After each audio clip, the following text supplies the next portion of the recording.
Bienvenidos de nuevo a El Grimorio Oculto. En la primera parte de nuestro viaje por las enfermedades más extrañas y desconcertantes del mundo, exploramos algunos de los males más inquietantes que han dejado perplejos a médicos y científicos. Pero aún no hemos terminado.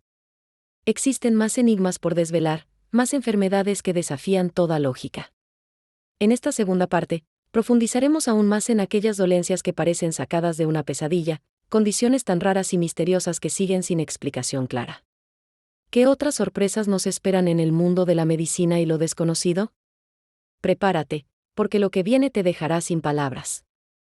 Si no has visto la primera parte, te recomendamos hacerlo antes de continuar. Pero si ya estás listo para más misterios, acompáñanos en este nuevo capítulo, donde la realidad se mezcla con lo inexplicable. Comencemos. El síndrome de Ondina, también conocido como síndrome de hipoventilación central congénita, CCHS, por sus siglas en inglés, es una enfermedad genética extremadamente rara y devastadora que afecta el sistema nervioso autónomo, el conjunto de funciones corporales involuntarias que mantienen el cuerpo en funcionamiento. El aspecto más aterrador de esta condición es que los pacientes pierden la capacidad de respirar automáticamente mientras duermen, lo que significa que deben recordar conscientemente cada respiración o enfrentar el riesgo de no despertar jamás. El origen del nombre, la leyenda de Ondina. El nombre, síndrome de Ondina, proviene de una antigua leyenda europea sobre Ondina, una ninfa acuática. En esta leyenda, Ondina se enamoró de un hombre mortal, pero al descubrir que él le había sido infiel, lo maldijo. La maldición era simple pero letal: el hombre podría seguir respirando conscientemente, pero si alguna vez se quedaba dormido, olvidaría respirar y moriría. La metáfora de esta maldición refleja con precisión el desafío al que se enfrentan quienes padecen esta enfermedad. Mientras están despiertos, pueden controlar su respiración conscientemente, pero al dormir, su sistema autónomo no les permite seguir respirando de manera automática. ¿Qué es el síndrome de Ondina?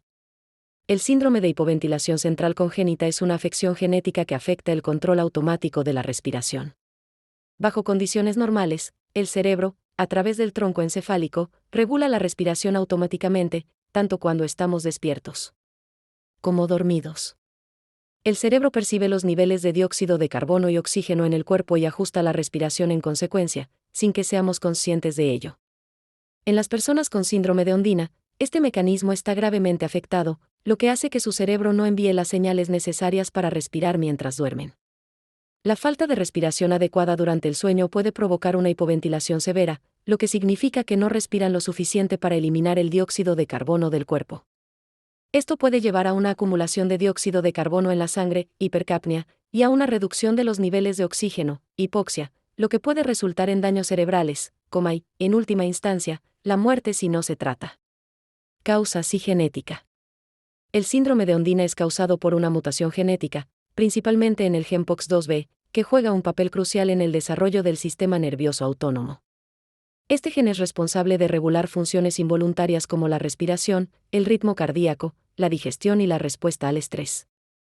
Cuando este gen presenta una mutación, el desarrollo del sistema nervioso autónomo se ve afectado, lo que interfiere específicamente con la capacidad del cerebro para regular la respiración de manera automática.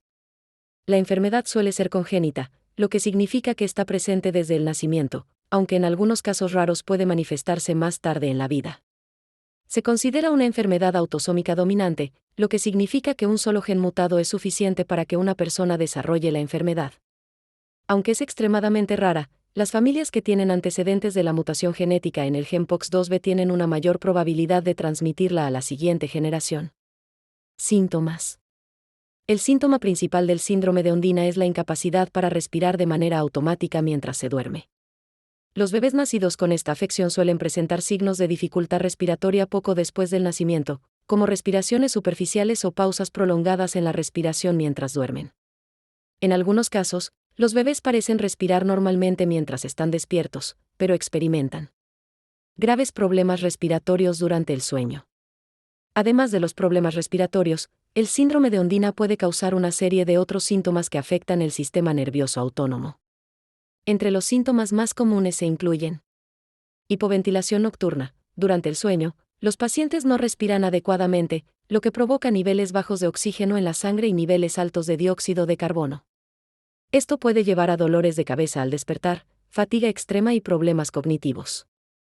Problemas cardíacos. Dado que el sistema nervioso autónomo también regula el ritmo cardíaco, los pacientes con síndrome de Ondina pueden experimentar alteraciones en el ritmo cardíaco, como bradicardia, latidos cardíacos lentos, especialmente durante el sueño.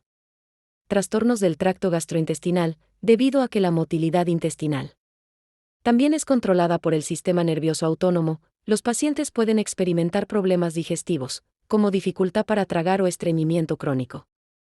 Ausencia de respuesta a la hipoxia. Normalmente, cuando los niveles de oxígeno en la sangre son bajos, el cuerpo reacciona aumentando la frecuencia respiratoria.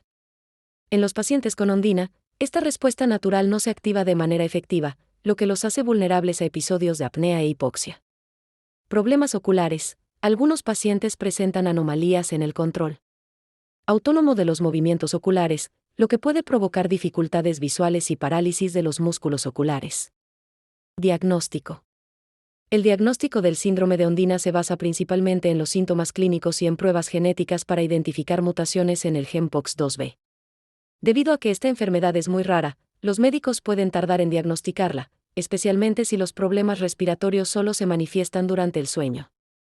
Uno de los métodos más utilizados para evaluar la función respiratoria es la polisomnografía, también conocida como estudio del sueño. Este examen registra las ondas cerebrales, los niveles de oxígeno en la sangre, la frecuencia cardíaca y la respiración durante el sueño. La polisomnografía es crucial para detectar episodios de apnea y evaluar la gravedad de la hipoventilación. Además de las pruebas de sueño, las pruebas genéticas para detectar mutaciones en el gen POX2B son esenciales para confirmar el diagnóstico. Este tipo de análisis puede identificar la mutación responsable de la enfermedad y, en algunos casos, predecir la gravedad de los síntomas. Tratamiento. El síndrome de Ondina no tiene cura, y el tratamiento está enfocado en gestionar los síntomas, especialmente los problemas respiratorios, para que los pacientes puedan tener una calidad de vida aceptable y evitar complicaciones graves. El tratamiento más común y esencial para los pacientes con Ondina es el uso de ventilación mecánica durante el sueño. Esto generalmente implica que los pacientes estén conectados a un respirador a través de una mascarilla o un tubo traqueal para asegurarse de que reciban suficiente oxígeno mientras duermen. En los casos más severos, algunos pacientes necesitan ventilación las 24 horas del día, no solo durante el sueño. Ventilación no invasiva, VN, y los pacientes con casos menos graves pueden usar una mascarilla conectada a un respirador que les proporciona una presión positiva de aire para mantener sus vías respiratorias abiertas y garantizar una respiración adecuada. Traqueotomía, en casos más severos, donde la ventilación no invasiva no es suficiente, se puede realizar una traqueotomía. Este procedimiento implica crear una abertura en el cuello directamente hacia la tráquea, a través de la cual se inserta un tubo conectado a un ventilador para ayudar al paciente a respirar de manera constante. Marcapasos diafragmático. En algunos casos, se implanta un marcapasos en el diafragma que envía señales eléctricas para estimular los músculos responsables de la respiración. Esto puede permitir que algunos pacientes respiren sin la necesidad constante de un ventilador. Monitorización constante. Además del tratamiento ventilatorio, los pacientes con Ondina requieren un monitoreo constante de los niveles de oxígeno y dióxido de carbono en sangre, así como del ritmo cardíaco, para prevenir complicaciones graves durante el sueño. Complicaciones y pronóstico. El síndrome de Ondina es una enfermedad grave, pero con el tratamiento adecuado, muchos pacientes pueden vivir una vida relativamente normal. Sin embargo, es una condición que requiere un cuidado constante y especializado, y la falta de tratamiento adecuado puede resultar fatal. Los pacientes están en riesgo de sufrir complicaciones graves como la hipoxia prolongada, que puede causar daño cerebral irreversible. Además, la acumulación de dióxido de carbono en la sangre puede llevar a un estado de coma o incluso la muerte si no se gestiona correctamente. El pronóstico a largo plazo depende del acceso a los tratamientos necesarios y del manejo de las complicaciones. Los avances en la tecnología de ventilación mecánica y los tratamientos respiratorios han mejorado significativamente la esperanza de vida y la calidad de vida de los pacientes con Ondina, aunque las demandas físicas y emocionales de la enfermedad siguen siendo considerables. Impacto emocional y psicológico. Vivir con el síndrome de Ondina puede ser emocionalmente devastador, tanto para los pacientes como para sus familias. Los niños diagnosticados desde el nacimiento requieren cuidados intensivos, y las familias deben adaptarse a una vida de vigilancia constante y uso de equipos médicos. A medida que los pacientes crecen, pueden experimentar sentimientos de aislamiento y frustración debido a la dependencia de dispositivos de ventilación y a las limitaciones físicas que la enfermedad impone. El miedo a quedarse dormido sin la asistencia adecuada, sabiendo que la respiración no funcionará de manera automática, puede generar ansiedad crónica, insomnio y problemas emocionales. Además, el manejo de la enfermedad requiere una red de apoyo sólido, tanto de profesionales médicos como de familiares y amigos. Conclusión. El síndrome de Ondina es una enfermedad que desafía la comprensión sobre cómo funcionan las funciones más básicas e involuntarias del cuerpo humano. Esta rara afección revela cuán vulnerables somos cuando los mecanismos automáticos del cuerpo, como la respiración, dejan de funcionar de manera eficiente. A pesar de ser una enfermedad incurable, los avances en la tecnología de soporte respiratorio han mejorado significativamente la calidad de vida de quienes la padecen. La historia de Ondina, la ninfa maldecida por la traición de su amante, es una metáfora adecuada para esta condición. La respiración, un acto que damos por hecho, puede convertirse en una lucha diaria cuando el cuerpo no responde. Ahora continuaremos con el síndrome de Alice en el País de las Maravillas. AIWS es un trastorno neurológico raro que afecta la percepción visual, espacial y temporal de las personas, haciendo que el mundo a su alrededor parezca distorsionado y surrealista, tal como en la famosa novela de Lewis Carroll. Quienes padecen este síndrome experimentan episodios en los que los objetos, las personas, e incluso sus propios cuerpos, parecen cambiar de tamaño, forma o distancia. Pueden sentir que los objetos se hacen más grandes, macropsia, o más pequeños, micropsia, de lo que realmente son, como si estuvieran viendo el mundo a través de un espejo deformante. Aunque este trastorno no es peligroso físicamente, los episodios pueden ser profundamente desconcertantes y angustiosos, ya que distorsionan radicalmente la percepción del entorno y del propio cuerpo. El síndrome de Alice en el País de las Maravillas puede ser un síntoma transitorio de otras afecciones subyacentes, como migrañas, infecciones virales o epilepsia, pero también puede aparecer sin una causa aparente. Historia y origen del nombre. El nombre del síndrome proviene del famoso libro, Alicia en el País de las Maravillas, escrito por Lewis Carroll en 1865. En la novela, la protagonista, Alicia, experimenta múltiples episodios en los que su tamaño cambia repentinamente, a veces se hace muy pequeña y, otras, extremadamente grande.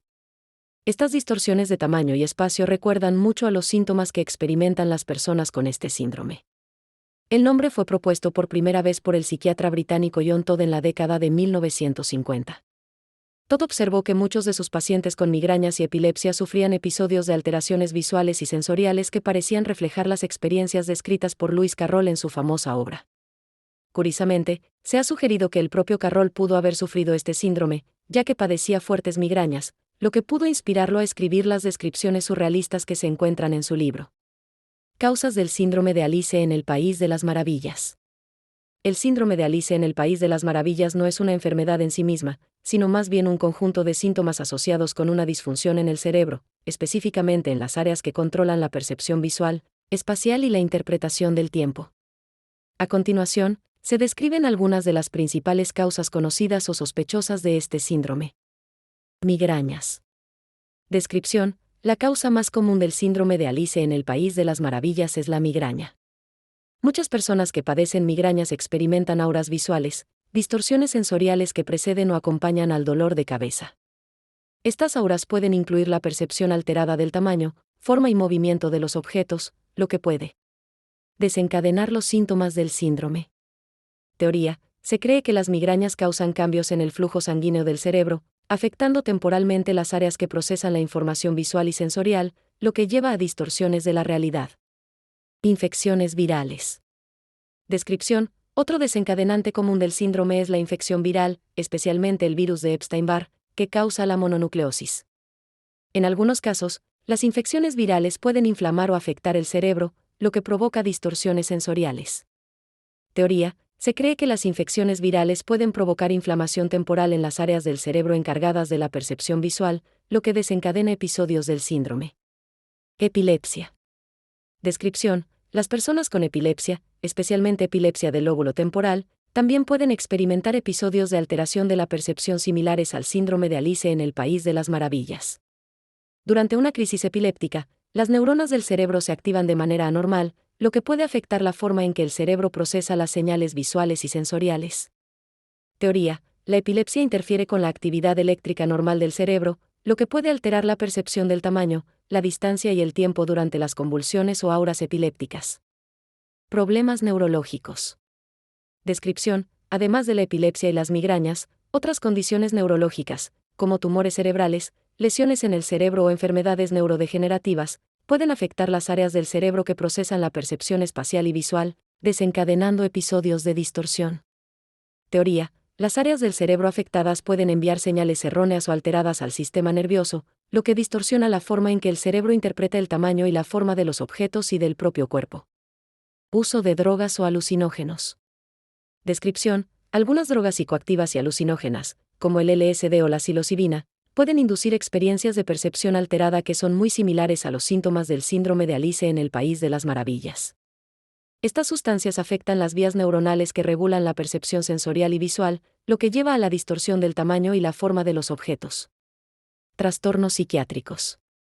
Descripción: aunque es menos común, el síndrome también puede estar relacionado con ciertos trastornos psiquiátricos, como la esquizofrenia o trastornos disociativos, donde la percepción de la realidad está alterada.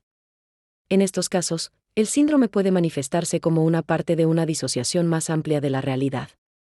Síntomas. El síndrome de Alice en el País de las Maravillas afecta la percepción de la realidad de manera temporal, pero los episodios pueden ser extremadamente desconcertantes. A continuación se describen los síntomas más comunes. Macropsia: los objetos, las personas y los propios miembros del cuerpo parecen agrandarse de manera desproporcionada. Por ejemplo, una mesa pequeña puede parecer inmensamente grande o un brazo puede parecer mucho más largo de lo normal. Micropsia: lo opuesto a la macropsia, los objetos, personas y partes del cuerpo parecen reducirse de tamaño. Las cosas pueden parecer increíblemente pequeñas, como si el mundo se estuviera alejando o encogiendo. Metamorfopsia: los objetos pueden parecer cambiar de forma o distorsionarse, de modo que una línea recta puede parecer ondulada o los objetos sólidos pueden parecer que se están derritiendo o deformando. Distorsión del sentido del tiempo: los pacientes pueden sentir que el tiempo pasa más rápido o más lento de lo que realmente lo hace. Esto puede llevar a una sensación de estar atrapado en el tiempo o de que los eventos se desarrollan a una velocidad irreal. Desorientación espacial: las personas pueden tener dificultades para juzgarla distancia entre objetos, lo que puede hacer que algo cercano parezca extremadamente lejano o viceversa. Esta distorsión espacial puede hacer que las tareas simples, como caminar por una habitación, se sientan imposibles o peligrosas. Alteración de la percepción del propio cuerpo: algunas personas con este síndrome experimentan una sensación distorsionada de su propio cuerpo. Pueden sentir que sus extremidades se están agrandando o encogiendo, o que su cuerpo está flotando o cambiando de forma. Alteración auditiva: en algunos casos, los pacientes también pueden experimentar distorsiones en la forma en que perciben los sonidos, como que los ruidos cotidianos se vuelvan demasiado fuertes o distorsionados. Diagnóstico. El diagnóstico del síndrome de Alice en el País de las Maravillas es complicado debido a la naturaleza transitoria y subjetiva de los síntomas. No existen pruebas específicas que puedan diagnosticar este síndrome. En su lugar, los médicos suelen basar el diagnóstico en el historial médico del paciente, una descripción detallada de los episodios, y la exclusión de otras condiciones médicas que puedan explicar los síntomas. Un neurólogo puede realizar una serie de pruebas, como resonancias magnéticas o electroencefalogramas, EEG, para descartar la posibilidad de epilepsia, tumores cerebrales o lesiones que puedan estar afectando la percepción visual o espacial del paciente. También es común que los médicos evalúen si los síntomas están relacionados con migrañas, infecciones virales o episodios de estrés severo. Tratamiento. No existe una cura definitiva para el síndrome de Alice en el País de las Maravillas, ya que suele ser un síntoma asociado a una afección subyacente. El tratamiento se centra en controlar la causa subyacente de los episodios y aliviar los síntomas en la medida de lo posible. Entre los enfoques comunes para el tratamiento se incluyen: tratamiento de migrañas: si el síndrome está relacionado con migrañas, los médicos pueden recetar medicamentos para prevenir o tratar las migrañas, como beta-bloqueadores, antidepresivos o triptanos. Tratamiento antiviral: en los casos en los que el síndrome está relacionado con una infección viral, como el virus de Epstein-Barr, el tratamiento se centrará en combatir la infección y reducir la inflamación. Antiepilépticos: para aquellos pacientes que experimentan episodios debido a epilepsia, los medicamentos anticonvulsivos pueden ayudar a controlar los episodios y prevenir nuevas crisis. Terapia psicológica: si los síntomas están relacionados con el estrés, la ansiedad o trastornos psiquiátricos, la psicoterapia y los medicamentos ansiolíticos o antipsicóticos pueden ser útiles. Pronóstico. El pronóstico del síndrome de Alice en el País de las Maravillas depende de la causa subyacente. En muchos casos, especialmente cuando está relacionado con migrañas o infecciones virales, los episodios son temporales y se resuelven una vez que la condición subyacente está controlada. Sin embargo, para aquellos con epilepsia o trastornos neurológicos crónicos, los episodios pueden ser recurrentes. Aunque los episodios del síndrome pueden ser perturbadores, no son físicamente peligrosos y no causan daño permanente. Sin embargo, pueden ser emocionalmente agotadores y causar ansiedad o miedo en quienes los experimentan. Conclusión. El síndrome de Alice en el País de las Maravillas es una rara pero fascinante afección que altera la percepción de la realidad de manera profunda. Aunque los episodios son generalmente temporales y no representan un riesgo directo para la vida, pueden ser extremadamente angustiantes y desconcertantes para quienes los experimentan. A medida que la ciencia avanza en la comprensión del cerebro y la percepción, se espera que se puedan desarrollar tratamientos más específicos para ayudar a aquellos afectados por esta extraña condición. Mientras tanto, los pacientes pueden encontrar alivio al abordar las causas subyacentes y aprender a manejar los episodios con la ayuda de profesionales médicos. Y así, llegamos al final de este inquietante recorrido por las enfermedades más misteriosas del mundo. Desde las extrañas distorsiones de la realidad del síndrome de Alice en el País de las Maravillas, hasta los temblores y el miedo de Kuru, estas dolencias nos recuerdan lo poco que aún entendemos sobre el cuerpo humano, la mente y los misterios ocultos en la naturaleza. Aunque la ciencia ha avanzado a pasos agigantados, aún hay enigmas que desafían toda explicación. Estas enfermedades misteriosas, más allá de desconcertarnos, nos muestran que el conocimiento es un viaje sin final, donde cada respuesta nos lleva a nuevas preguntas. Quizá, algún día, descubramos sus secretos, o tal vez, algunas preguntas estén destinadas a quedar sin respuesta. Si te ha intrigado este video y quieres seguir explorando los misterios que nos rodean, no olvides suscribirte al Grimorio Oculto y activar la campanita para no perderte ninguno de nuestros futuros episodios. Déjanos tus comentarios. ¿Cuál de estas enfermedades te ha dejado más fascinado? ¿Conoces otras enfermedades misteriosas de las que deberíamos hablar? Queremos escuchar tus teorías. Gracias por acompañarnos en este viaje por lo desconocido. Nos vemos en el próximo video, donde continuaremos desvelando los secretos que la ciencia, la historia y el mundo aún guardan. Hasta entonces, mantén los ojos abiertos, porque nunca se sabe qué otros misterios están por descubrir.